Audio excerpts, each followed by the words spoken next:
Hello everyone, welcome to my channel grow with गरिमा।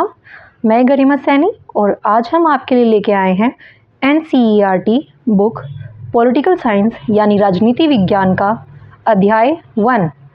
आज हम discuss करेंगे NCERT बुक्स। देखिए, आपके अब जो है NEP 2020 के तहत आपके कोर्स में भी जारी कर दी गई है। प्राइवेट स्कूलों में CBSE बोर्ड में भी अब ये जो है NCERT लगा दी गई है और आपके किसी भी कॉम्पिटिटिव एग्ज़ाम के लिए आपको NCERT पढ़नी ही होती है।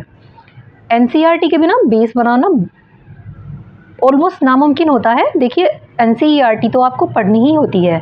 तो चलिए आज हम शुरू करते हैं अध्याय 1, राजनीति विज्ञान। पहला अध्याय है, अध्याय का नाम है लोकतंत्र क्या, लोकतंत्र क्यों। देखिए, यहाँ पे इस चैप्टर में, इस अध्याय में हम क्या क्या पढ़ने वाले हैं और क्या क्या समझने वाले हैं उसके बारे में एक छोटा सा संक्षिप्त विवरण दिया हुआ है कि क्या क्या हम इस अध्याय में पढ़ने वाले हैं। देखिए, पहले यहाँ लिखा हुआ है लोकतंत्र क्या है, इसकी विशेषताएं क्या हैं। हम बहुत सरल परिभाषा से शुरुआत करते हैं, फिर हम बारी बारी से इन बिंदुओं का व्यवहारिक अर्थ जानेंगे। देखिए, सबसे पहले हम ये पढ़ेंगे कि लोकतंत्र क्या होता है और उसकी विशेषताएं क्या होती हैं। उसके बाद जो ये बिंदु हैं, लोकतंत्र, लोकतांत्रिक व्यवस्था, इसके व्यवहारिक अर्थ को जानेंगे। यहाँ हमारा उद्देश्य है किसी भी सरकार के लोकतांत्रिक होने की न्यूनतम विशेषताओं को चिन्हित करना है। यह अध्याय पढ़ लेने के बाद हम लोकतांत्रिक और गैर लोकतांत्रिक शासन में अंतर कर सकते हैं। अध्याय के अंत में हम इस न्यूनतम लक्ष्य से आगे बढ़कर लोकतंत्र की बृहत्तर परिभाषा पर आएंगे। देखिए, यहाँ पर ये कह रहे हैं कि लोकतांत्रिक और गैर लोकतांत्रिक शासन में अंतर कर पाएंगे आप यह अध्याय पढ़ने के बाद। और जो अध्याय के अंत में हम बात करेंगे लोकतंत्र की, जो विस्तार वाली परिभाषाएं होती हैं उस पर आएंगे। समकालीन दुनिया में लोकतंत्र ही सबसे लोकप्रिय शासन पद्धति है।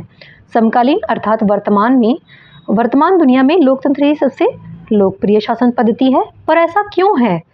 कौन सी चीज़ इसे दूसरी व्यवस्थाओं से बेहतर बनाती है? क्या यही शासन की सर्वोत्तम व्यवस्था है? इन सवालों पर हम इस अध्याय के बाद वाले हिस्से में चर्चा करेंगे। तो चलिए अब हम शुरू करते हैं यह अध्याय पढ़ना।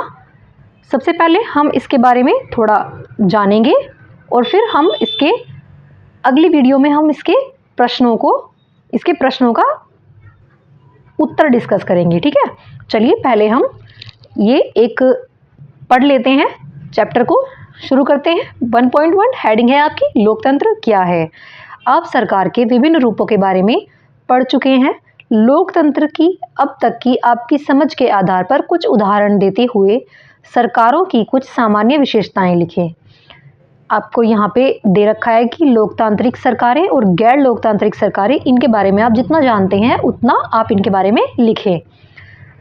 परिभाषा की ज़रूरत क्यों?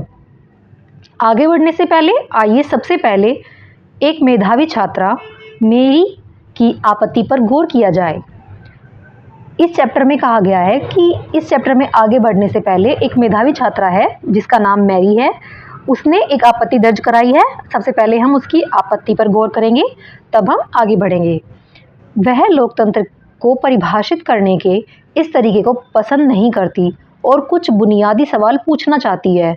उसकी अध्यापिका मैटिल्डा लिंगदो ने उसके सवालों का जवाब देना शुरू किया तो कक्षा की अन्य छात्राएं भी इस चर्चा में भाग लेने लगी। देखिए, यहाँ पे एक संवाद शुरू होता है जिसमें मैरी कुछ प्रश्न पूछती है अपनी लिंगदो मैम से, और जब यह प्रश्न की वार्ता शुरू होती है तो कक्षा के अन्य छात्र छात्राएं जो हैं वो भी इस चर्चा में भाग लेते हैं। तो चलिए इस चर्चा के द्वारा हम समझते हैं कि लोकतंत्र क्या होता है। सबसे पहले मैरी बोलती है, मैडम मुझे यह तरीका ठीक नहीं लगता। पहले लोकतांत्रिक व्यवस्थाओं के बारे में चर्चा किया और अब आकर हम लोकतंत्र का मतलब जानने की कोशिश कर रहे हैं। मेरे कहने का मतलब है कि इस काम को ही हमें पहले करना था और पहले अध्याय वाली पढ़ाई अब। क्या ऐसा ठीक नहीं होता? अब लिंगदो मैम जो है वो जवाब देती हैं, तुम्हारी बातों में दम है, पर क्या हम अपने सामान्य जीवन में भी ऐसा ही नहीं करते? क्या हम कलम, बरसात या प्रेम जैसे शब्दों का उपयोग करने से पहले इनकी परिभाषा स्पष्ट करना ज़रूरी नहीं मानते? ज़रा सोचो, क्या हमारे पास इन शब्दों की बहुत स्पष्ट और सर्वमान्य परिभाषा है? शब्दों का उपयोग करके ही हम उनका अर्थ जानते हैं। देखिए, ये शब्दों की परिभाषा के बारे में बात कर रहे हैं कि पहले हमें लोकतंत्र का मतलब जानना होता है। मेरे कहने का ये मैरी जो है वो कहना चाहती है कि हमें पहले ये समझना था और पहले वाली पढ़ाई हम अब कर रहे हैं, क्योंकि पहले लोकतंत्र की व्यवस्थाओं के बारे में चर्चा कर चुके हैं ये लोग और अब लोकतंत्र का मतलब जानते हैं। यानी कि इससे पिछली जो एनसीईआरटी की आपकी बुक है उसमें आपका लोकतांत्रिक व्यवस्थाओं के बारे में आ चुका है, ठीक है, और अब ये लोकतंत्र की बातें कर रहे हैं। तो मैरी जो आपत्ति दर्ज कर रही है वो ये कर रही है कि पहले हम लोकतांत्रिक व्यवस्थाओं के बारे में पढ़ चुके हैं और अब हम लोकतंत्र जानते हैं। क्या ये सही है? अब मैम कहती है कि क्या ये हम अपने सामान्य जीवन में भी ऐसा ही नहीं करते कि सबसे पहले हम काम करते हैं फिर उनकी परिभाषा जानते हैं? तो चलिए आगे चलते हैं हम। मैरी फिर बोलती है, फिर परिभाषा की ज़रूरत ही क्यों है? मैडम बोलती हैं, हमें परिभाषा की ज़रूरत तभी पड़ती है जब हमें किसी शब्द का उपयोग करने में परेशानी होती है। हमें बारिश की परिभाषा की ज़रूरत तभी होती है जब हमें बूंदाबांदी और बादल फटने जैसी स्थिति और सामान्य बरसात में फ़र्क करना हो। लोकतंत्र पर भी यही बात लागू होती है। हमें इसके लिए भी स्पष्ट परिभाषा की ज़रूरत है, क्योंकि लोग इस शब्द का प्रयोग अलग अलग अर्थों के लिए करते हैं और बहुत अलग अलग तरह की सरकारें भी खुद को लोकतांत्रिक ही कहती हैं। कोई दूसरा विद्यार्थी है क्लास का रिबियांग, वो कहता है, लेकिन हमें परिभाषा बनाने की ज़रूरत ही क्या है? एक दिन आपने हमें अब्राहम लिंकन का एक वाक्य सुनाया था, लोगों के लिए, लोगों की और लोगों के द्वारा चलने वाली शासन व्यवस्था ही लोकतंत्र है। देखिए, ये एक महत्वपूर्ण वाक्य है, अब्राहम लिंकन द्वारा कहा गया है, लोगों के लिए, लोगों की और लोगों के द्वारा चलने वाली शासन व्यवस्था ही लोकतंत्र है। मेघालय में हम स्वयं पर राज करते रहे हैं, इसे सभी लोग मानते भी हैं। हमें इसमें बदलाव करने की क्या ज़रूरत है? लिंगदो मैडम बोलती हैं, मैं यह नहीं कहती कि इसमें बदलाव करने की ज़रूरत है, मुझे भी यह परिभाषा बहुत सुंदर लगती है। जब हम इस मसले पर खुद से विचार न करें तब तक यह तय करना मुश्किल होगा कि लोकतंत्र की सर्वोत्तम परिभाषा यही है। हमें किसी चीज़ को सिर्फ इसी आधार पर स्वीकार नहीं कर लेना चाहिए कि किसी बहुत नामी गिरामी आदमी ने उसके लिए बहुत कुछ अच्छा कहा है या सभी लोग उसे सही मानते हैं। अगला कोई विद्यार्थी है योलांदा, जो कहता है कि मैडम क्या मैं कुछ कह सकती हूँ? हमें कोई परिभाषा तलाशने की ज़रूरत नहीं है। मैंने कहीं पढ़ा है कि डेमोक्रेसी यूनानी शब्द का डेमोक्रेशिया से बना है। यूनानी में डेमोस का अर्थ होता है लोग और क्रेशिया का अर्थ होता है शासन। इस प्रकार डेमोक्रेसी अर्थात लोकतंत्र का अर्थ है लोगों का शासन। यही सही अर्थ है। फिर परिभाषा की क्या ज़रूरत है? इस पर लिंगदो मैडम कहती हैं, इस सवाल पर विचार करने का यह भी बहुत उपयोगी तरीका है, पर मैं इतना कहूँगी कि सिर्फ शब्द की उत्पत्ति से उसकी परिभाषा निकालने का तरीका हरदम उपयोगी नहीं रहता। शब्द का अर्थ हमेशा अपने मूल से जुड़ा या बंधा नहीं रहता। समय और प्रयोग के साथ साथ उसका अर्थ भी बदलता रहता है। अब कंप्यूटर शब्द को ही लो, यह कंप्यूटिंग अर्थात गणना शब्द से बना है। मुश्किल गणनाओं को सरलता से करने के लिए बने यंत्र को ही कंप्यूटर कहा जाता है। दरअसल ये बहुत शक्तिशाली कैलकुलेटर थे, पर आज शायद ही कोई इस अर्थ में कंप्यूटर शब्द का प्रयोग करता है। अब तो कंप्यूटर का उपयोग लिखने, पढ़ने, डिज़ाइन बनाने, संगीत बनाने, सुनने और फिल्म देखने में होता है। शब्द वही रहते हैं, पर समय बीतने के साथ उनका अर्थ मूल बदल सकता है।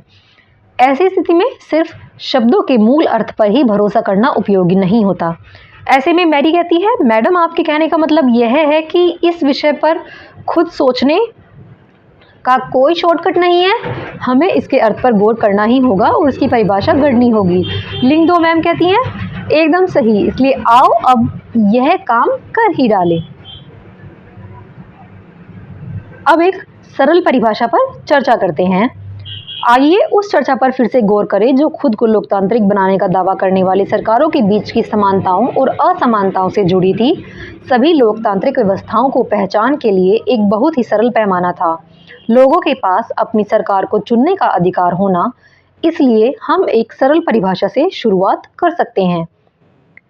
लोकतंत्र शासन का एक ऐसा रूप है जिसमें शासकों का चुनाव लोग करते हैं। देखिए, यहाँ ये कहना चाहते हैं कि लोकतंत्र शासन का एक ऐसा रूप होता है जिसमें शासन की जो डोर होती है वो जनता के हाथ में होती है, अर्थात जनता अपने शासक का चुनाव स्वयं करते हैं अपनी पसंद के आधार पर या उसकी योग्यताओं के आधार पर। यह एक उपयोगी शुरुआत है। यह परिभाषा बहुत स्पष्ट ढंग से लोकतांत्रिक और गैर लोकतांत्रिक शासन व्यवस्थाओं में अंतर कर देती है। म्यांमार के सैनिक शासकों का चुनाव लोगों ने नहीं किया है। जिन लोगों का सेना पर नियंत्रण था वे देश के शासक बन गए। शासक के फैसलों में लोगों की कोई भागीदारी नहीं है। पिनोशे चिले जैसे तानाशाहों का चुनाव लोग नहीं करते।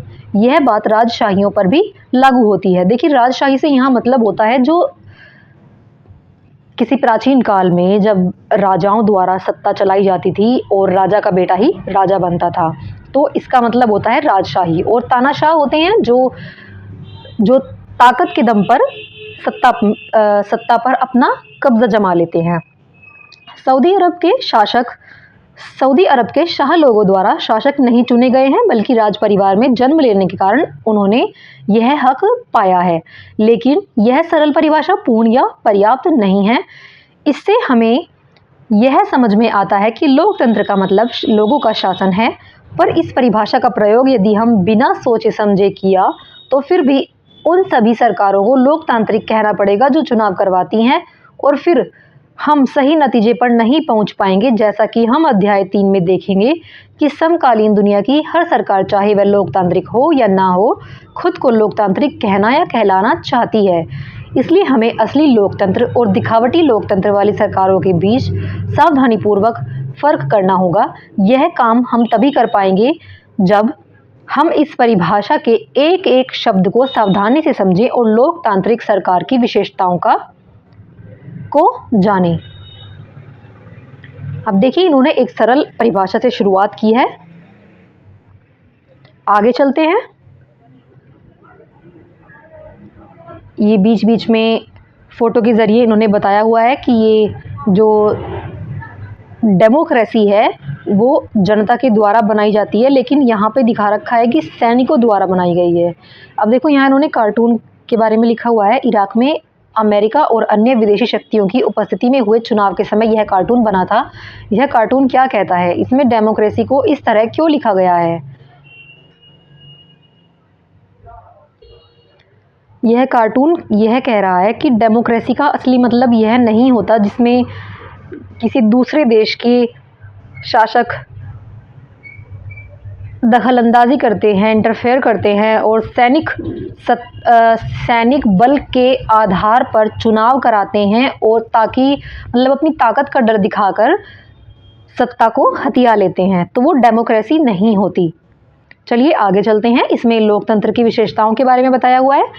हमने इस सरल परिभाषा के साथ शुरुआत की कि लोकतंत्र शासन का एक रूप है जिसमें जनता शासकों का चुनाव करती है। इससे अनेक सवाल उठ खड़े होते हैं। इस परिभाषा के अनुसार शासक कौन है? किसी सरकार को लोकतांत्रिक कहे जाने के लिए उसके किन अधिकारियों का चुना हुआ होना आवश्यक है? लोकतंत्र में वे कौन से फैसले हैं जो बिना चुने हुए अधिकारी भी ले सकते हैं? किस तरह के चुनाव को लोकतांत्रिक चुनाव कहते हैं? किसी चुनाव को लोकतांत्रिक कहने के लिए किन शर्तों को पूरा किया जाना जरूरी है? कौन लोग शासकों का चुनाव कर सकते हैं या खुद शासक चुने जा सकते हैं? क्या इसमें प्रत्येक नागरिक का बराबरी की हैसियत से भाग लेना जरूरी है? क्या कोई लोकतांत्रिक व्यवस्था अपने कुछ नागरिकों को इस अधिकार से वंचित कर सकती है? सरकार के किस स्वरूप को लोकतांत्रिक कहेंगे? क्या चुने हुए शासक लोकतंत्र में अपनी मर्जी से सब कुछ कर सकते हैं या लोकतांत्रिक सरकार के लिए कुछ लक्ष्मण रेखाओं में बनकर काम करना जरूरी है? क्या लोकतांत्रिक शासन व्यवस्था को नागरिकों के कुछ अधिकारों का आदर करना चाहिए? आइए कुछ उदाहरणों के साथ इन सब पर बारी बारी से विचार करें। प्रमुख फैसले निर्वाचित नेताओं के हाथ। अब यहाँ पे देखो कुछ बताया हुआ है कि कुछ फैसले जो है निर्वाचित नेताओं के हाथों में होते हैं। जैसे पाकिस्तान में जनरल परवेज़ मुशर्रफ ने अक्टूबर 1999 में सैनिक तख्तापलट की अगुवाई की। उन्होंने लोकतांत्रिक ढंग से चुनी हुई सरकार को उखाड़ फेंका और खुद को देश का मुख्य कार्यकारी घोषित किया। बाद में उन्होंने खुद को राष्ट्रपति घोषित किया और 2002 में एक जनमत संग्रह करा के अपना कार्यकाल 5 साल के लिए बढ़वा लिया। देखिए, जो इस तरीके से सत्ता हथियाई जाती है वो लोकतांत्रिक सरकार नहीं होती है। आगे चलते हैं। पाकिस्तानी मीडिया, मानवाधिकार संगठनों और लोकतंत्र के लिए काम करने वालों ने आरोप लगाया कि जनमत संग्रह एक धोखाधड़ी है और इसमें बड़े पैमाने पर गड़बड़ियां की गई है। अगस्त 2002 में उन्होंने लीगल फ्रेमवर्क ऑर्डर के जरिए पाकिस्तान के संविधान को बदल डाला। इस ऑर्डर के अनुसार राष्ट्रपति राष्ट्रीय और प्रांतीय असेंबलियों को भंग कर सकता है। मंत्रिपरिषद के कामकाज पर एक राष्ट्रीय सुरक्षा परिषद की निगरानी रहती है, जिसके ज्यादातर सदस्य फौजी अधिकारी हैं। इस कानून के पास हो जाने के बाद राष्ट्रीय और प्रांतीय असेंबलियों के लिए चुनाव कराए गए। इस प्रकार पाकिस्तान में चुनाव भी हुए, चुने हुए प्रतिनिधियों को कुछ अधिकार भी मिले, लेकिन सर्वोच्च सत्ता सेना के अधिकारियों और जनरल मुशर्रफ के पास थी। स्पष्ट है, जनरल मुशर्रफ के शासन वाले पाकिस्तान को लोकतंत्र न कहने के अनेक ठोस कारण हैं, लेकिन यहाँ सिर्फ एक कारण पर ही चर्चा करते हैं। क्या हम कह सकते हैं कि पाकिस्तान के लोगों ने अपने शासकों का चुनाव किया है? हम ऐसा नहीं कह सकते। लोगों ने राष्ट्रीय और प्रांतीय असेंबलियों के लिए अपने प्रतिनिधियों का चुनाव किया है, लेकिन चुने हुए प्रतिनिधि वास्तविक शासक नहीं थे। वे अंतिम फैसला नहीं कर सकते थे। अंतिम फैसला सेना के अधिकारियों और जनरल मुशर्रफ के हाथ में था, जो जनता द्वारा नहीं चुने गए थे। ऐसा तानाशाही और राजशाही वाली अनेक शासन व्यवस्थाओं में होता है।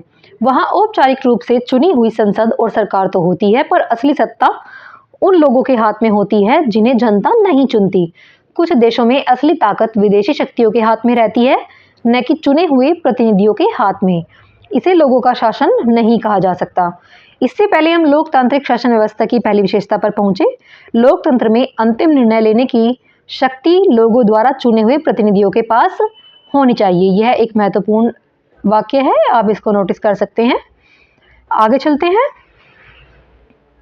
स्वतंत्र और निष्पक्ष चुनावी मुकाबला। देखिए, ये पहली विशेषता है एक लोकतांत्रिक शासन व्यवस्था की। यहाँ पे कुछ उदाहरण द्वारा यह समझाया गया है कि स्वतंत्र और निष्पक्ष चुनावी मुकाबला क्या होता है। चीन की संसद को क्वांगुओ रेमनिन दाइवियाओ दाहुई राष्ट्रीय जनसंसद कहते हैं। चीन की संसद के लिए प्रति 5 वर्ष बाद नियमित रूप से चुनाव होते हैं। इस संसद को देश का राष्ट्रपति नियुक्त करने का अधिकार है। इसमें पूरे चीन के से करीब 3000 सदस्य आते हैं। कुछ सदस्यों का चुनाव सेना भी करती है। चुनाव लड़ने से पहले सभी उम्मीदवारों को चीनी कम्युनिस्ट पार्टी से मंजूरी लेनी होती है। 2000 से 2003 में हुए चुनावों में सिर्फ कम्युनिस्ट पार्टी और उससे संबद्ध कुछ छोटी पार्टियों के सदस्यों को ही चुनाव लड़ने की अनुमति मिली। सरकार सदा कम्युनिस्ट पार्टी की ही बनती है। 1930 में आज़ाद होने के बाद मैक्सिको में हर 6 वर्ष बाद राष्ट्रपति चुनने के लिए चुनाव कराए जाते हैं। देश में कभी भी फौजी शासन या तानाशाही नहीं आई, लेकिन सन 2000 तक हर चुनाव में PRI इंस्टीट्यूशनल रिवॉल्यूशनरी पार्टी नाम की एक पार्टी को ही जीत मिलती है। विपक्षी दल चुनाव में हिस्सा लेते थे, पर कभी भी उन्हें जीत हासिल नहीं होती थी। चुनाव में तरह तरह के हथकंडे अपनाकर हर हाल में जीत हासिल करने के लिए PRI कुख्यात थी। सरकारी दफ्तरों में काम करने वाले सभी लोगों के लिए पार्टी की बैठकों में जाना अनिवार्य था। सरकारी स्कूलों के अध्यापक अपने छात्र छात्राओं के माँ बाप से PRI के लिए वोट देने को कहते थे। मीडिया भी जब तब विपक्षी दलों की आलोचना करने के अलावा उनकी गतिविधियों को नज़रअंदाज ही करती थी। कई बार एकदम अंतिम क्षणों में मतदान केंद्रों को एक जगह से हटाकर दूसरी जगह कर दिया जाता था, जिससे अनेक लोग वोट ही नहीं डाल पाते थे। PRI अपने उम्मीदवारों के चुनाव अभियान पर काफ़ी पैसे खर्च करती थी। क्या हम ऊपर वर्णित चुनावों को लोगों द्वारा अपना शासक चुनने का उदाहरण मान सकते हैं? इन उदाहरणों को पढ़ने के बाद तो यही लगता है कि हम ऐसा नहीं कह सकते। यहाँ काफ़ी सारी समस्याएं हैं। चीन के चुनावों में लोगों के सामने कई वास्तविक और गंभीर विकल्प ही नहीं होता। लोगों का शासक दल या उसके द्वारा स्वीकृत उम्मीदवारों को ही वोट देना होता है। क्या हम इसे मनपसंद चुनाव कह सकते हैं? मैक्सिको के मामले में ऐसा लगता है कि कहने को विकल्प होते हुए भी असल में वहां की जनता के पास कोई दूसरा विकल्प नहीं था। किसी भी तरह वहां शासक दल को पराजित नहीं किया जा सकता था, लोगों के चाहने पर भी नहीं। वहां हुए चुनाव निष्पक्ष नहीं थे। इस प्रकार अब हम लोकतंत्र को अपनी समझ में एक अन्य विशेषता या गुण को जोड़ सकते हैं। लोकतंत्र के लिए सिर्फ चुनाव कराना ही पर्याप्त नहीं होता। चुनाव में एक से ज्यादा असली राजनीतिक विकल्पों के बीच चुनने की स्थिति भी होनी चाहिए। लोगों के पास यह विकल्प रहना चाहिए कि चाहे वे शासक दल को गद्दी से उतार दे। इस प्रकार यह आपका महत्वपूर्ण वाक्य है, इसे आप नोट कर सकते हैं। लोकतंत्र निष्पक्ष और स्वतंत्र चुनावों पर आधारित होना चाहिए ताकि सत्ता में बैठे लोगों के लिए जीत हार के समान अवसर हों। लोकतांत्रिक चुनावों के बारे में हम अध्याय 3 में और जानेंगे। आगे चलते हैं, अब दूसरी विशेषता पर आते हैं। एक व्यक्ति एक वोट एक मोल। पहले हमने पढ़ा था कि किस तरह लोकतंत्र के लिए होने वाला संघर्ष सार्वभौम वयस्क मताधिकार से जुड़ा है। अब इस सिद्धांत को लगभग पूरी दुनिया में मान लिया गया है, पर किसी व्यक्ति को मतदान के समान अधिकार से वंचित करने के उदाहरण भी कम नहीं है। 2015 तक सऊदी अरब में औरतों को वोट देने का अधिकार ही नहीं था। एस्टोनिया ने अपने यहाँ नागरिकता के नियम कुछ इस तरह से बनाए हैं कि रूसी अल्पसंख्यक समाज के लोगों को मतदान का अधिकार हासिल करने में मुश्किल होती है। फिजी की चुनाव प्रणाली में वहां के मूल वासियों के वोट का महत्व भारतीय मूल के फिजी नागरिक के वोट से ज्यादा है। लोकतंत्र राजनैतिक समानता के बुनियादी सिद्धांत पर आधारित है। इस प्रकार हम लोकतंत्र की तीसरी विशेषता को जान लेते हैं। लोकतंत्र में हर वयस्क नागरिक का एक वोट होना चाहिए और हर वोट का एक समान मूल्य होना चाहिए। यह भी एक महत्वपूर्ण वाक्य है, आप इसे नोट कर सकते हैं। देखिए यहाँ पे एक कार्टून के जरिए बताया गया है लोकतंत्र के काम काज से संबंधित है ये। चलिए आगे चलते हैं। अगली विशेषता पर आते हैं, कानून का राज और अधिकारों का आदर। जिम्बाब्वे को 1980 में अल्पसंख्यक गोरों के शासन से मुक्ति मिली।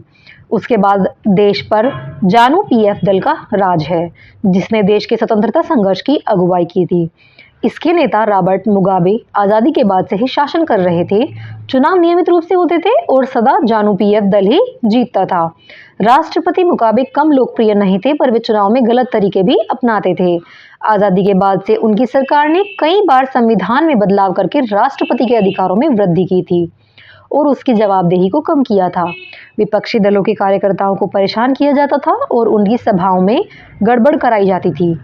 सरकारी विरोधी प्रदर्शनों और आंदोलनों को गैर कानूनी घोषित कर दिया गया था। एक ऐसा कानून भी था जो राष्ट्रपति की आलोचना के अधिकार को सीमित करता था।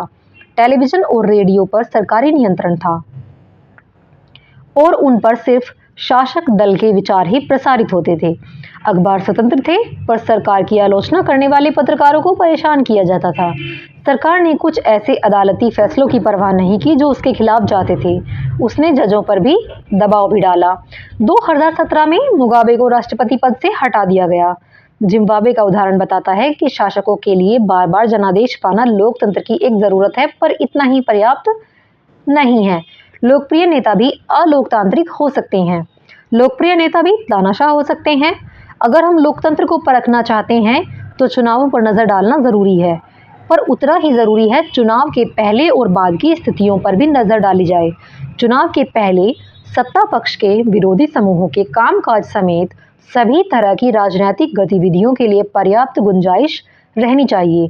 इसके लिए जरूरी है कि सरकार नागरिकों के कुछ बुनियादी अधिकारों का आदर करे और उनको कुछ सोचने की, अपनी राय बनाने की, सार्वजनिक रूप से अपने विचारों को व्यक्त करने की, संगठन बनाने की, विरोध करने और अन्य राजनीतिक गतिविधियां करने की स्वतंत्रता होनी चाहिए। कानून की नज़र में सभी लोगों की समानता होनी चाहिए। इन अधिकारों की रक्षा स्वतंत्र न्यायपालिका को करनी चाहिए, जिसके आदेशों का पालन सब लोग करते हों। इन अधिकारों के बारे में हम अधिक विस्तार से अध्याय 5 में पढ़ेंगे। इसी प्रकार कुछ दूसरी शर्तें हैं जो चुनाव के बाद सरकार चलाने के तौर तरीकों पर लागू होती है। एक लोकतांत्रिक सरकार सिर्फ इस कारण से मनमानी नहीं कर सकती कि उसने चुनाव जीता है, उसे भी कुछ बुनियादी तौर तरीकों का पालन करना होता है। खास तौर से उसे अल्पमत वाले समूहों को दी गई कुछ गारंटियों का आदर करना होता है। हर प्रमुख फैसला लंबे विचार विमर्श के बाद लेना होता है। हर पदाधिकारी को उस पद के साथ जुड़े अधिकार और जिम्मेदारियां संविधान द्वारा दी जाती है। ये सभी न सिर्फ जनता के प्रति उत्तरदायी हैं, बल्कि अन्य सभी स्वतंत्र अधिकारियों के प्रति भी उनकी जवाबदेही होती है। इसके बारे में हम ज़्यादा विस्तार से अध्याय 4 में पढ़ेंगे। इस प्रकार हम लोकतंत्र की चौथी और अंतिम विशेषता को रेखांकित कर सकते हैं। ये महत्वपूर्ण है, आप इसे नोट कर सकते हैं। एक लोकतांत्रिक सरकार संवैधानिक कानूनों और नागरिक अधिकारों द्वारा खींची लक्ष्मण रेखाओं के भीतर ही काम करती है। आगे चलते हैं, परिभाषाओं का सारांश। आइए अब तक हुई चर्चा को समेटे। हमने लोकतंत्र की इस सरल सी परिभाषा से बात शुरू की थी। लोकतंत्र सरकार का एक ऐसा रूप है जिसमें शासकों का चुनाव लोग करते हैं। हमने पाया कि जब तक हम इसके कुछ प्रमुख शब्दों के बारे में और स्पष्ट न हो जाएं, यह परिभाषा पर्याप्त नहीं है। अनेक उदाहरणों के जरिए हमने शासन के एक तरीके के रूप में लोकतंत्र की 4 विशेषताओं को रेखांकित किया। इनके अनुसार लोकतंत्र शासन का एक ऐसा रूप है जिसमें लोगों के द्वारा चुने गए शासक ही सारे प्रमुख फैसले करते हैं। चुनाव लोगों के लिए निष्पक्ष अवसर और इतने विकल्प उपलब्ध कराता है कि वे चाहें तो मौजूदा शासकों को बदल सकते हैं। यह विकल्प और अवसर सभी लोगों को समान रूप से उपलब्ध हों और इस चुनाव से बनी सरकार संविधान द्वारा तय बुनियादी कानूनों और नागरिकों के अधिकारों के दायरे को मानते हुए काम करती है। देखिए यहाँ पे एक शॉर्ट नोट की तरह दिया हुआ है। लोकतंत्र के कामकाज या उसकी अनुपस्थिति के इन 5 उदाहरणों को समझिए। इनका मेल लोकतंत्र की उन प्रासंगिक विशेषताओं से कराएं जिनकी चर्चा ऊपर की गई है। यहाँ पे कुछ उदाहरण दिए गए हैं और विशेषताएं दी गई हैं, आपको ये मैच करने हैं। आप ये कमेंट में बताइएगा मुझे इनके सही उत्तर।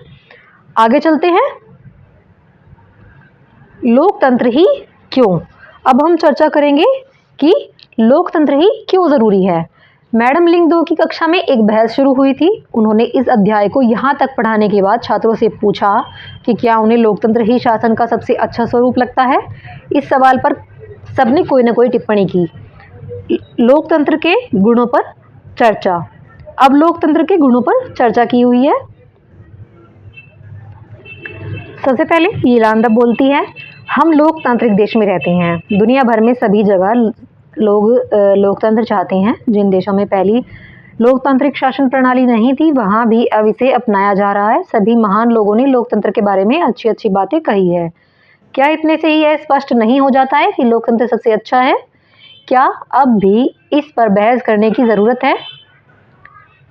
तांकिनी छात्रा कहती है, लेकिन लिंग 2 में हमने तो कहा था कि हमें किसी चीज़ को सिर्फ इसलिए नहीं मान लेना चाहिए कि बाकी सभी ने उसे मान लिया है।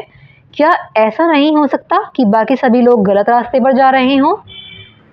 जेनी कहती है, हाँ, यह गलत रास्ता ही है। लोकतंत्र ने हमारे देश को दिया ही क्या है? आधी सदी से ज़्यादा समय तो लोकतंत्र है और तब भी देश में इतनी अधिक गरीबी है। इस पर रिबियांग कहती है, लेकिन लोकतंत्र इसमें क्या कर सकता है? क्या हमारे यहाँ लोकतंत्र के कारण गरीबी है या फिर लोकतंत्र होने के बावजूद भी गरीबी है? जेनी कहती है, जो भी है, इससे क्या फ़र्क पड़ता है। मुद्दा यह है कि हम इसे शासन का सर्वश्रेष्ठ रूप नहीं मान सकते। लोकतंत्र का मतलब है अराजकता, अस्थिरता, भ्रष्टाचार और दिखावा। राजनेता आपस में ही लड़ते रहते हैं, देश की परवाह किसे है? पाइमोन कहती है, तो फिर इसकी जगह कौन सी प्रणाली होनी चाहिए? क्या अंग्रेजी हुकूमत वापस लाई जाए? बाहर से किसी राजा को देश पर शासन के लिए बुलाया जाए? रोज कहती है, पता नहीं, पर मुझे लगता है कि देश को एक मजबूत नेता की ज़रूरत है। ऐसे नेता की जिसे चुनाव की, संसद की परवाह न हो। एक ही नेता के पास सारे अधिकार हों। देश के हित में जो कुछ ज़रूरी हो वह सब करने में सक्षम होना चाहिए। सिर्फ इसी से देश की गरीबी और भ्रष्टाचार खत्म होंगे। कोई पीछे से चिल्लाया, इसी को तानाशाही कहते हैं। दोई बोलती है, अगर वह व्यक्ति सत्ता का उपयोग सिर्फ अपने लिए और अपने परिवार के लिए करने लगे तो क्या होगा? अगर वह खुद भ्रष्ट हो तब? रोज कहती है, मैं सिर्फ ईमानदार, संजीदा और मजबूत नेता की बात कर रही हूँ। इस पर दोई कहती है, यह ठीक नहीं है, तुम वास्तविक लोकतंत्र की तुलना आदर्श तानाशाही के साथ कर रही हो। हमें आदर्श की तुलना आदर्श के साथ और वास्तविक की तुलना वास्तविक से करनी चाहिए। जरा तानाशाहों के वास्तविक जीवन के बारे में पढ़ो, वे सबसे ज़्यादा भ्रष्ट, स्वार्थी और क्रूर होते हैं। होता सिर्फ यह है कि हमें उनके बारे में जानकारियां उपलब्ध नहीं हो पाती और सबसे बड़ी गड़बड़ तो यह है कि आप उन्हें सत्ता से हटा भी नहीं सकते। मैडम लिंगदो इस चर्चा को पूरी दिलचस्पी से सुन रही थी। अब उन्होंने हस्तक्षेप किया, तुम सब लोग इतने मगन होकर इस बहस में लगे थे, यह देखकर मुझे खुशी हुई। मुझे नहीं मालूम कौन सही है कौन गलत है, यह तो आप लोग सुलझाएं, पर मुझे लगा कि आप खुले दिमाग से बातें कर रहे थे। अगर किसी ने आपको रोकने की कोशिश की होती या आपको अपनी बात कहने के लिए सज़ा दी होती तो निश्चित रूप से आपको बहुत बुरा लगता। क्या आप ऐसा उस देश में कर सकते हैं जहां लोकतंत्र न हो? क्या यह लोकतंत्र के पक्ष में एक अच्छा तर्क है? लोकतंत्र के खिलाफ तर्क। इस चर्चा में लोकतंत्र के खिलाफ वे अधिकांश तर्क सामने आ गए हैं जिन्हें हम आम तौर पर सुनते हैं। ये तर्क कुछ इस प्रकार के होते हैं। लोकतंत्र में नेता बदलते रहते हैं, इससे अस्थिरता पैदा होती है। लोकतंत्र का मतलब सिर्फ राजनीतिक लड़ाई और सत्ता का खेल है, यहाँ नैतिकता की कोई जगह नहीं होती। लोकतांत्रिक व्यवस्था में इतने सारे लोगों से बहस और चर्चा करनी पड़ती है कि हर फैसले में देरी होती है। चुने हुए नेताओं को लोगों के हितों का पता ही नहीं होता, इसके चलते खराब फैसले होते हैं। लोकतंत्र में चुनावी लड़ाई महत्वपूर्ण और खर्चीली होती है, इसलिए इसमें भ्रष्टाचार होता है। सामान्य लोगों को तो पता ही नहीं होता कि उनके लिए क्या चीज़ अच्छी है और क्या चीज़ बुरी, इसलिए उन्हें किसी चीज़ का फैसला नहीं करना चाहिए। क्या लोकतंत्र के खिलाफ और भी बातें हैं जो आपके मन में रह गई हैं? इनमें से कौन सा तर्क मुख्य रूप से लोकतंत्र पर ही लागू होता है? इनमें से कौन सा तर्क किसी भी तरह की सरकार द्वारा सत्ता का दुरुपयोग करने के मामले में लागू नहीं होता? इनमें से किस तर्क से आप सहमत हैं? आगे चलते हैं। निश्चित रूप से लोकतंत्र सभी समस्याओं को खत्म करने वाली जादू की छड़ी नहीं है। लोकतंत्र ने हमारे देश में या दुनिया के अन्य हिस्सों में गरीबी नहीं मिटाई है। सरकार के स्वरूप के तौर पर लोकतंत्र सिर्फ इसी बुनियादी चीज़ को देखता है कि लोग अपने बारे में खुद फैसले करें। इससे इस बात की गारंटी नहीं हो जाती है कि उनके सभी फैसले अच्छे ही होंगे। लोग गलतियां भी कर सकते हैं। इन फैसलों में लोगों को भागीदार बनाने से फैसलों में देरी होती है। यह भी सही है कि लोकतंत्र में जल्दी नेतृत्व परिवर्तन होता है। कई बार बड़े फैसलों और सरकार की कार्यकुशलता पर भी इसका बुरा असर होता है। इन तर्कों से यह लगता है कि हम लोकतंत्र का जो रूप देखते हैं वह सरकार का आदर्श स्वरूप तो नहीं हो सकता, पर वास्तविक जीवन में हमारे सामने यह सवाल नहीं होता। वहाँ सवाल यह होता है कि क्या हमारे पास सरकार के स्वरूपों के जो विकल्प उपलब्ध हैं उनमें लोकतंत्र किसी भी दूसरे से बेहतर है? अब लोकतंत्र के पक्ष में तर्क। चीन में 1958 से 61 के दौरान पड़ा अकाल विश्व के इतिहास का अब तक ज्ञात सबसे भयावह अकाल था। यह आप नोट कर सकते हैं, एक इम्पोर्टेंट वाक्य है। इसमें करीब 3 करोड़ लोग भूख से मरे। उन दिनों भारत की आर्थिक स्थिति चीन से कोई बहुत अच्छी नहीं थी, फिर भी भारत में चीन के समान अकाल और भूखमरी की स्थिति नहीं आई। अर्थशास्त्रियों का मानना है कि ऐसा दोनों देशों की सरकारी नीतियों के अंतर के कारण हुआ। भारत में लोकतांत्रिक व्यवस्था होने से भारत ने खाद्य सुरक्षा के मामले में जिस तरह से काम किया है वैसा करने की ज़रूरत चीनी सरकार ने महसूस नहीं की। अर्थशास्त्रियों का यह भी कहना है कि किसी भी स्वतंत्र और लोकतांत्रिक देश में कभी भी अकाल या भूखमरी नहीं हुई है। अगर चीन में भी बहुदलीय चुनावी व्यवस्था होती, विपक्षी दल होता और सरकार की आलोचना कर सकने वाली स्वतंत्र मीडिया होती तो इतने सारे लोग भूख से नहीं मरते। यह उदाहरण लोकतंत्र का सर्वश्रेष्ठ शासन पद्धति बताने वाली विशेषताओं में से एक को बहुत स्पष्ट ढंग से सामने लाता है। लोगों की ज़रूरत के अनुरूप आचरण करने के मामले में लोकतांत्रिक शासन प्रणाली किसी भी अन्य प्रणाली से बेहतर है। गैर लोकतांत्रिक सरकार लोगों की जरूरतों पर ध्यान दे भी सकती है और नहीं भी, और यह सब सरकार चलाने वालों की मर्जी पर निर्भर करेगा। अगर शासकों को कुछ करने की जरूरत नहीं लगती और उनको लोगों की इच्छा के अनुरूप काम करने की जरूरत नहीं है, पर लोकतंत्र में यह जरूरी है कि शासन करने वाले आम लोगों की जरूरतों पर तत्काल ध्यान दें। लोकतांत्रिक शासन पद्धति दूसरों से बेहतर है क्योंकि यह शासन का अधिक जवाबदेही वाला स्वरूप है। गैर तो लोकतांत्रिक सरकारों की तुलना में लोकतांत्रिक सरकारों के बेहतर फैसले करने का एक अन्य कारण भी होता है। लोकतंत्र का आधार व्यापक चर्चा और बहसें हैं। लोकतांत्रिक फैसले में हरदम ज़्यादा लोग शामिल होते हैं, चर्चा करके फैसले होते हैं और बैठकें होती रहती हैं। अगर किसी एक मसले पर अनेक लोगों की सोच लगी हो तो उसमें गलतियों की गुंजाइश कम से कम हो जाती है। इसमें कुछ ज़्यादा समय ज़रूर लगता है, लेकिन महत्वपूर्ण मसलों पर थोड़ा समय लेकर फैसले करने से अपने लाभ भी हैं। इससे ज़्यादा उग्र या गैर जिम्मेवार फैसले लेने की संभावना घटती है। इस प्रकार लोकतंत्र बेहतर निर्णय लेने की संभावना बढ़ाता है। यह एक महत्वपूर्ण वाक्य है। इसी से जुड़ा तीसरा तर्क भी है। लोकतंत्र मतभेदों और टकरावों को संभालने का तरीका उपलब्ध कराता है। किसी भी समाज में लोगों के हितों और विचारों में अंतर होगा ही। भारत की तरह भारी सामाजिक विविधता वाले देश में इस तरह का अंतर और भी ज़्यादा होता है। अलग अलग इलाकों में अलग अलग समूहों के लोग रहते हैं, विभिन्न भाषाएं बोलते हैं, उनकी धार्मिक मान्यताएं अलग अलग हैं, जातियां भी जुदा जुदा होती हैं। दुनिया को ये सभी अलग अलग दृष्टिकोण से देखते हैं और उनकी पसंद में भी अंतर है। एक समूह की पसंद और दूसरे समूह की पसंद में टकराव भी होता है। ऐसे टकराव को कैसे सुलझाएंगे? इसे ताकत के बल पर सुलझाया जा सकता है। जिस समूह के पास ज़्यादा ताकत होगी वह दूसरे को दबा देगा और कमज़ोर समूह को इसे मानना होगा, लेकिन इससे नाराज़गी और असंतोष पैदा होगा। ऐसी स्थिति में विभिन्न समूह ज़्यादा समय तक साथ नहीं रह सकते। लोकतंत्र इस समस्या का एकमात्र शांतिपूर्ण समाधान उपलब्ध कराता है। लोकतंत्र में कोई भी स्थायी विजेता नहीं होता है, कोई स्थायी रूप से पराजित नहीं होता है। सो विभिन्न समूह एक दूसरे के साथ शांतिपूर्ण ढंग से रह सकते हैं। भारत की तरह विविधता वाले देश को लोकतंत्र ही एकजुट बनाए हुए है। बेहतर सरकार और सामाजिक जीवन पर प्रभाव के हिसाब से ये तीनों तर्क लोकतंत्र को काफ़ी मजबूत साबित करते हैं, लेकिन लोकतंत्र के पक्ष में सबसे मजबूत तर्क उससे बनने वाली सरकार के कामकाज से जुड़ा नहीं है। यह तर्क लोकतंत्र और नागरिकों के रिश्ते का है। लोकतंत्र में नागरिकों की जो हैसियत होती है वह किसी और व्यवस्था में नहीं होती है। अगर इस व्यवस्था में बेहतर फैसले लेने और उत्तरदायी सरकार चलाने से काम न भी हो, तब भी यह दूसरों से बेहतर है। लोकतंत्र में नागरिकों का सम्मान बढ़ता है। यह भी एक महत्वपूर्ण लाइन है जो आप याद रख सकते हैं, नोट कर सकते हैं। लोग किसी शासक की प्रजा न होकर खुद अपने शासक हैं। अगर वे गलतियां करते हैं तब भी वे खुद इसके लिए जवाबदेह होते हैं।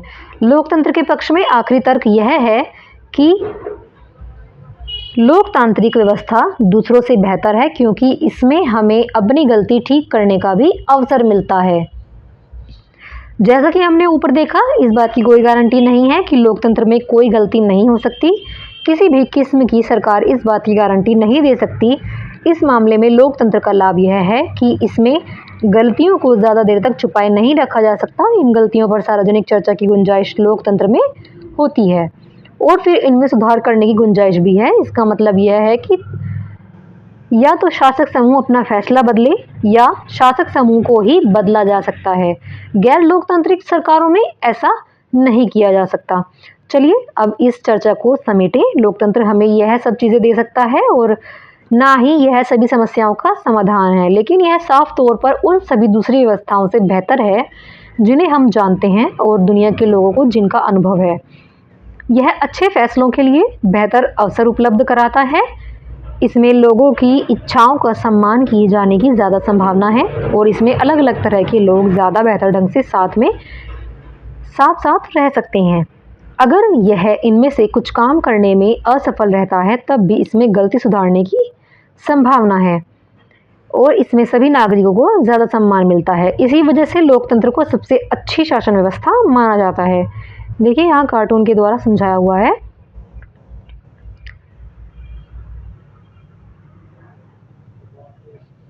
चलिए आगे चलते हैं। लोकतंत्र का बृहत्तर अर्थ। अब लोकतंत्र का वैस्तारिक अर्थ क्या होता है यह जानेंगे हम इस अध्याय के यहाँ अंत में। इस अध्याय को हमने लोकतंत्र की एक सीमित और विवरणात्मक शैली में चर्चा की। हमने शासन के एक स्वरूप के तौर पर लोकतंत्र को समझा। लोकतंत्र की इस प्रकार की व्यवस्था हमें उन न्यूनतम विशेषताओं या गुणों की पहचान कराती है जो लोकतंत्र की ज़रूरत है। हमारे समय में लोकतंत्र का सबसे आम रूप है प्रतिनिधित्व वाला लोकतंत्र। हम जिन देशों में लोकतंत्र होने की बात करते हैं वहाँ सभी लोग शासन नहीं चलाते। सभी लोगों की तरफ से बहुमत को फैसले लेने का अधिकार होता है और यह बहुमत भी स्वयं शासन नहीं चलाता। बहुमत का शासन भी चुने हुए प्रतिनिधियों के माध्यम से होता है।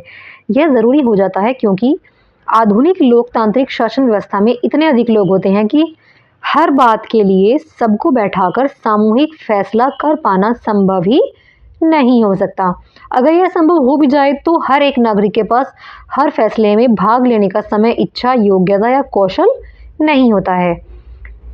इसमें हमें लोकतंत्र की स्पष्ट लेकिन न्यूनतम ज़रूरी समझ मिलती है।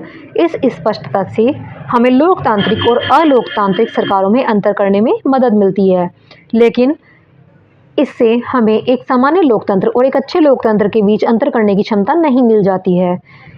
इससे हम लोकतंत्र को सरकार से परे जाकर नहीं समझ पाते। इसके लिए हमें लोकतंत्र के बृहत्तर अर्थ को समझना होगा। कई बार हम लोकतंत्र का प्रयोग सरकार से अलग अलग संगठनों के लिए करते हैं। ज़रा इन कथनों पर गौर करिएगा। हम लोगों का परिवार काफ़ी लोकतांत्रिक है। जब भी हमें फैसला करना होता है तो हम सभी साथ बैठकर आपसी सहमति से फैसले लेते हैं। फैसलों में मेरे विचारों का भी उतना ही महत्व होता है जितना मेरे पिताजी का। अगला पॉइंट है, मुझे वे शिक्षक नापसंद हैं जो कक्षा में छात्रों को बोलने और सवाल पूछने की इजाज़त नहीं देते। मैं तो ऐसा शिक्षक पसंद करूंगी जो लोकतांत्रिक मानसिकता का हो। अगला पॉइंट है, एक नेता और उसके परिवार के लोग इस पार्टी के सारे फैसले करते हैं, वे क्या लोकतंत्र की बात करेंगे? लोकतंत्र शब्द का इस तरह का प्रयोग फैसले लेने के उसके बुनियादी तरीके को उजागर करता है। लोकतांत्रिक फैसले का मतलब होता है उस फैसले से प्रभावित होने वाले सभी लोगों के साथ विचार विमर्श के बाद उनकी स्वीकृति से फैसले लेना, यानी जो बहुत शक्तिशाली ना हो उसका भी किसी फैसले में उतना ही महत्व होना जितना किसी बहुत शक्तिशाली का। यह बात सरकार या परिवार पर भी लागू होती है और किसी अन्य संगठन पर भी। इस प्रकार लोकतंत्र एक ऐसा सिद्धांत है जिसका प्रयोग जीवन के किसी भी क्षेत्र में हो सकता है। कई बार हम लोकतंत्र शब्द का प्रयोग किसी मौजूदा सरकार के लिए नहीं करके कुछ आदर्शों के लिए करते हैं। इन्हें पाने का प्रयास सभी लोकतांत्रिक शासन को ज़रूर करना चाहिए। पॉइंट है, इस देश में वास्तविक लोकतंत्र तभी आएगा जब किसी को भूखे पेट सोने की ज़रूरत नहीं रहेगी। अगला पॉइंट है, लोकतंत्र में प्रत्येक नागरिक को फैसला लेने में समान भूमिका निभानी चाहिए। इसके लिए वोट के समान अधिकार भर की ज़रूरत नहीं है। हर नागरिक को इसके लिए सूचना की समान उपलब्धता, बुनियादी शिक्षा, बुनियादी संसाधन और पक्की निष्ठा होनी चाहिए। अगर हम इन आदर्श पैमानों के आधार पर आज की शासन व्यवस्थाओं को परखें तो लगेगा कि दुनिया में कहीं भी लोकतंत्र नहीं है। फिर भी आदर्श के रूप में लोकतंत्र की हमारी समझदारी हमें बार बार यह याद दिलाती है कि हम लोकतंत्र को इतना महत्व क्यों देते हैं। इससे हमें मौजूदा लोकतांत्रिक व्यवस्थाओं को परखने और उनकी कमजोरियों को पहचान करने में मदद मिलती है। इससे हमें न्यूनतम या कामचलाऊ लोकतंत्र और अच्छे लोकतंत्र के बीच का अंतर समझने में मदद मिलती है। इस किताब से हमने लोकतंत्र की व्यापक अवधारणा पर ज़्यादा बातें नहीं की हैं। हमने सिर्फ शासन के एक तरीके के रूप में लोकतंत्र के कुछ बुनियादी संस्थागत स्वरूपों की चर्चा की है। अगले साल आप लोकतांत्रिक समाज और अपने लोकतंत्र के मूल्यांकन के तरीकों के बारे में और ज़्यादा बातें जानेंगे। इस समय हमें सिर्फ इतना याद कर लेना ज़रूरी है कि लोकतंत्र जीवन के अनेक पहलुओं में प्रासंगिक है और लोकतंत्र कई रूप ग्रहण कर सकता है। समानता के आधार पर चर्चा और विचार विमर्श के बुनियादी सिद्धांत को माना जाए तो लोकतांत्रिक ढंग का फैसला भी कई तरह का हो सकता है। आज की दुनिया में लोकतांत्रिक शासन व्यवस्था का सबसे आम रूप है लोगों द्वारा चुने गए प्रतिनिधियों के माध्यम से शासन चलाना। इसके बारे में हम अध्याय 4 में ज़्यादा विस्तार से पढ़ेंगे, लेकिन जब समुदाय छोटा हो तब लोकतांत्रिक फैसले लेने में दूसरे तरीके भी अपनाए जा सकते हैं। फिर तो सभी लोग साथ बैठकर सीधे वही फैसले कर सकते हैं। किसी गांव की ग्राम सभा को इस तरह काम करना चाहिए। क्या आप लोकतांत्रिक फैसले लेने के कुछ और तरीकों की कल्पना कर सकते हैं? इसका यह भी मतलब हुआ कि किसी भी देश में आदर्श लोकतंत्र नहीं है। लोकतंत्र की जिन विशेषताओं की चर्चा हमने इस अध्याय में की है, वे लोकतंत्र की न्यूनतम शर्तें हैं, पर इससे यह आदर्श लोकतंत्र नहीं बनता। एक आदर्श लोकतंत्र में निर्णय लेने की प्रक्रिया लोकतांत्रिक होनी चाहिए। हर लोकतंत्र को इस आदर्श को पाने का प्रयास करना चाहिए। यह स्थिति एक बार में और एक साथ सभी के लिए हासिल नहीं की जा सकती। इसके लिए लोकतांत्रिक फैसले लेने की प्रक्रिया को बचाए रखने और मजबूत करते जाने की ज़रूरत होती है। नागरिक के तौर पर हम जो भी करते हैं वह भी हमारे देश के लोकतंत्र को अच्छा या खराब बनाने में मदद करता है। यह लोकतंत्र की ताकत और यही कमजोरी भी होती है। देश का भविष्य शासकों के कामकाज से ज़्यादा नागरिकों के कामकाज पर निर्भर होता है। यह चीज़ लोकतंत्र को अन्य शासन व्यवस्थाओं से अलग करती है। राजशाही, तानाशाही या एक दल के शासन जैसी अन्य व्यवस्थाओं में सभी नागरिकों को राजनीति में हिस्सेदारी करने की ज़रूरत नहीं रहती। दरअसल अधिकांश गैर लोकतांत्रिक सरकारें चाहती ही नहीं कि लोग राजनीति में हिस्सा लें, लेकिन लोकतांत्रिक व्यवस्था सभी नागरिकों की सक्रिय भागीदारी पर ही निर्भर करती है। इसलिए लोकतंत्र के बारे में पढ़ाई हो तो लोकतांत्रिक राजनीति पर ही ध्यान केंद्रित करना चाहिए। देखिए, अब यहाँ पे आपको दिया हुआ है कि खुद करें और खुद सीखें। अपने विधानसभा और संसदीय क्षेत्र के सभी मतदाताओं की संख्या का पता लगाएं और फिर यह भी पता करें कि आसपास के सबसे बड़े स्टेडियम या हॉल में कितने लोग बैठ सकते हैं। फिर सोचिए कि क्या एक विधानसभा या संसदीय क्षेत्र के मतदाताओं का एक साथ बैठना, सार्थक चर्चा करना और लोकतांत्रिक फैसले करना संभव है? यह आप खुद कर सकते हैं और खुद सीख सकते हैं। देखिए, इसके प्रश्नों की चर्चा हम अगली वीडियो में करेंगे। आज के लिए इतना ही। और इस अध्याय की आपको 3 वीडियो प्राप्त होंगी। पहली जिसमें हम पूरे अध्याय को पढ़ेंगे, दूसरी जिसमें हम इसके सभी प्रश्नों पर चर्चा करेंगे, इसके उत्तरों की चर्चा करेंगे, और तीसरी होगी आपकी जिसमें आपको एक शॉर्ट नोट उपलब्ध कराया जाएगा, जिससे आपको एग्ज़ाम से पहले आप शॉर्ट नोट पढ़ सकते हैं। पूरा चैप्टर पढ़ने की आपको आवश्यकता नहीं होगी। तीसरी वीडियो में आपको यह उपलब्ध करा दिया जाएगा। आज के लिए इतना ही। मिलते हैं नेक्स्ट वीडियो में। धन्यवाद।